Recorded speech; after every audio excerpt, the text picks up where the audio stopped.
En los confines de un valle donde el sol parece arder con una intensidad distinta, se erigía la majestuosa hacienda El Relicario, un lugar que para muchos era el paraíso en la tierra, pero que para Mateo representaba el sudor de toda una vida de sacrificio.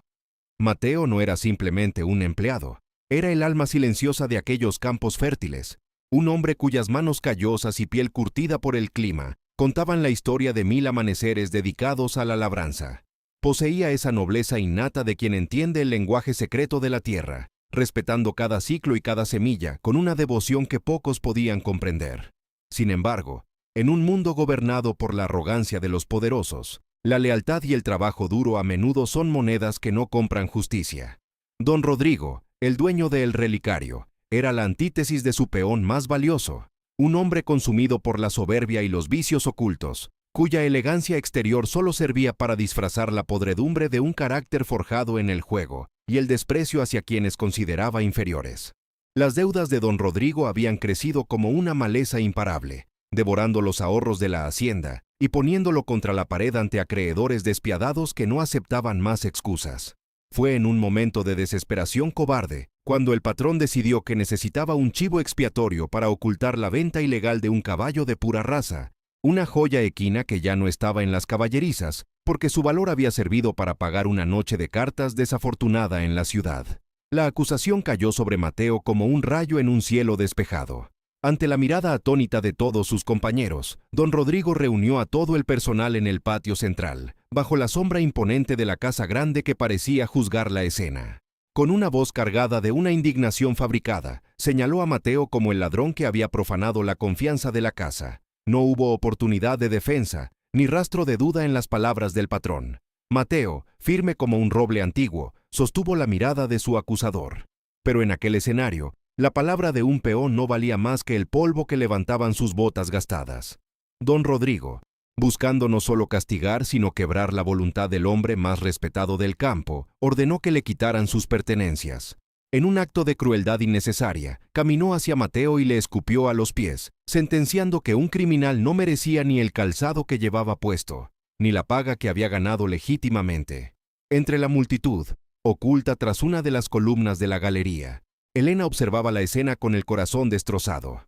La hija del patrón era la única que conocía la integridad absoluta de Mateo, habiendo compartido con él largas conversaciones sobre el futuro de las tierras. Sus ojos se encontraron con los de él en un segundo que pareció eterno. En su mirada había una súplica silenciosa de perdón y una creencia absoluta en su inocencia, pero el miedo a su padre la mantenía encadenada al silencio. Mateo le dedicó un último gesto de respeto, una despedida muda que cargaba con el dolor de la traición y la pérdida de todo lo que amaba. Los capataces, ansiosos por complacer al patrón, escoltaron a Mateo violentamente hacia los límites de la propiedad. La naturaleza pareció reaccionar a la injusticia, desatando una lluvia torrencial que convirtió el camino en un río de lodo oscuro. Mateo caminaba descalzo, sintiendo cada piedra afilada y cada hundimiento en el barro frío, mientras las risas burlonas de sus antiguos supervisores resonaban a sus espaldas. Antes de continuar con esta historia de transformación y justicia, suscríbete al canal y cuéntanos en los comentarios desde dónde nos estás viendo. Al llegar a la última cerca, la que marcaba el final de los dominios del Relicario, Mateo se detuvo. Sus pies sangraban y su cuerpo temblaba por el frío, pero en su interior se encendía una llama que ninguna tormenta podría apagar. Se giró lentamente, mirando la silueta de la casa grande que se desdibujaba bajo la lluvia. No era el adiós de un derrotado, sino el juramento de un hombre que acababa de nacer entre las ruinas de su antigua vida. En voz baja, casi un susurro que se perdió entre el viento helado, juró que regresaría no para pedir clemencia, sino para ser el legítimo dueño de cada centímetro de tierra. Mateo se internó en la oscuridad, mientras el eco de las risas de don Rodrigo aún vibraba en el aire denso del valle. La ciudad recibió a Mateo con una frialdad que calaba mucho más que los azotes del patrón en aquella noche fatídica. Sus pies, aún heridos por el camino pedregoso de la hacienda, se acostumbraron pronto al asfalto frío, oscuro, y a la humedad persistente de los callejones, donde la luz del sol apenas se atrevía a asomar.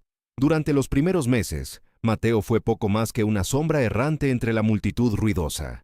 Durmió sobre cartones bajo puentes olvidados por el mundo, trabajó cargando bultos inmensos en los mercados, hasta que sus hombros sangraron por el roce de la soga, y sobrevivió con las obras que otros desechaban sin mirar atrás.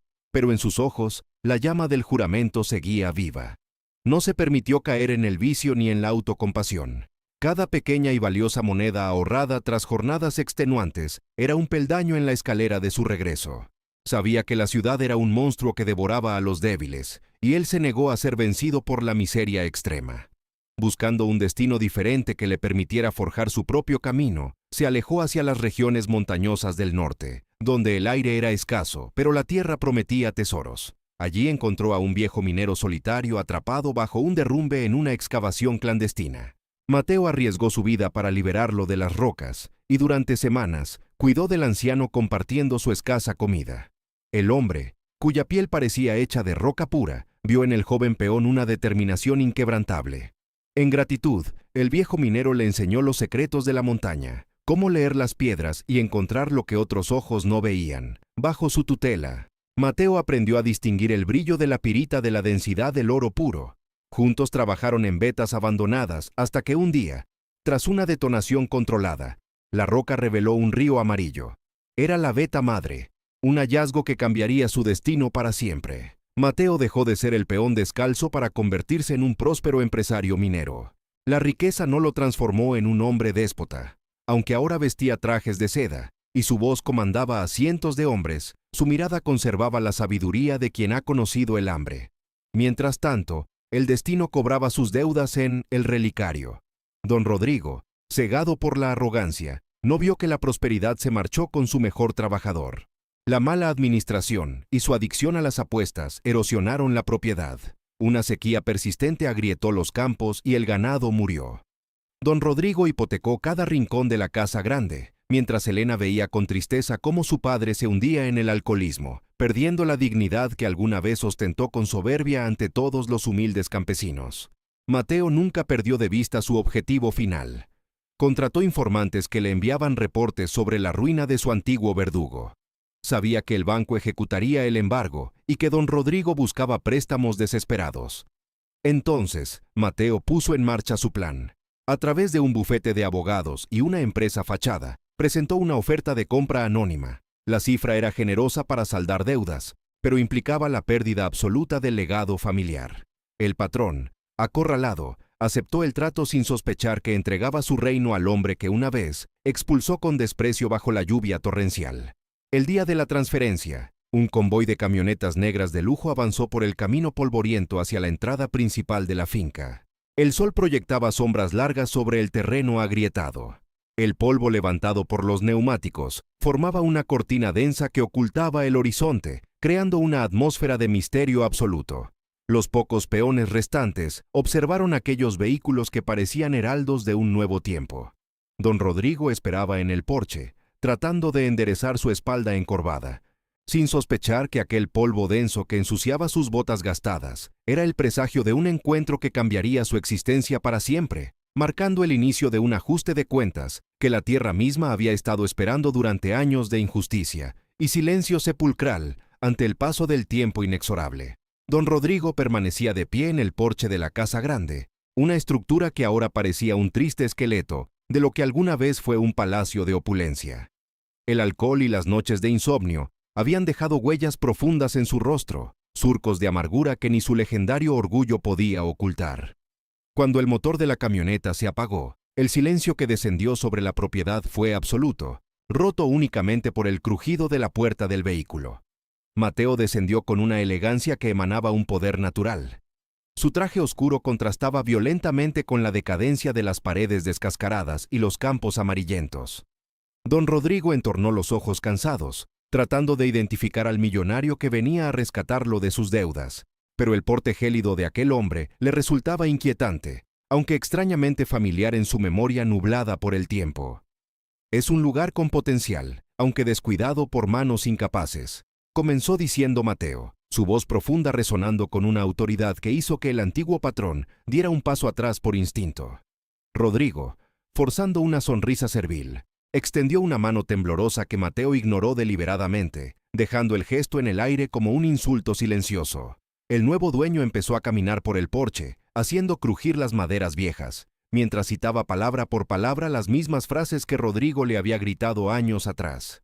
Un hombre sin tierras no es nada. Un peón es solo barro bajo la bota de quien manda. Rodrigo se quedó paralizado, el color huyendo de sus mejillas, mientras el eco de sus propias crueldades golpeaba sus oídos como latigazos. ¿Cómo era posible que este extraño conociera sus palabras más íntimas? El terror absoluto empezó a filtrarse por las grietas de su arrogancia. Mateo se detuvo frente a él y se quitó el sombrero de ala ancha, dejando que la luz del sol iluminara una pequeña cicatriz en su sien, recuerdo permanente de los castigos impuestos por el patrón. «Mírame bien, Rodrigo», dijo con una calma que aterraba más que cualquier grito. «Mírame a los ojos y dime si todavía huelo al barro en el que me dejaste tirado aquella noche de tormenta». En ese instante, el mundo de don Rodrigo se derrumbó. El comprador misterioso, el salvador que esperaba para evitar la cárcel, era el mismo peón que había expulsado sin un centavo. La ironía era tan pesada que Rodrigo tuvo que apoyarse en una columna para no caer de rodillas, con la boca abierta en un gesto mudo de asombro y vergüenza absoluta ante su antigua víctima.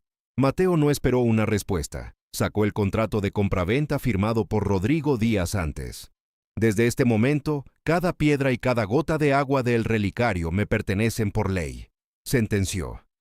Rodrigo intentó balbucear algo sobre su honor, pero Mateo extrajo una moneda de cobre de poco valor, la misma que le negaron al partir. La dejó sobre la mesa podrida. «No te echaré como tú lo hiciste conmigo», dijo Mateo. «Hay una pequeña choza de trabajadores cerca del arroyo. Puedes quedarte allí, viviendo de lo que cultives con tus propias manos, para que aprendas el valor del sudor y la honra que intentaste pisotear». Elena apareció en la puerta.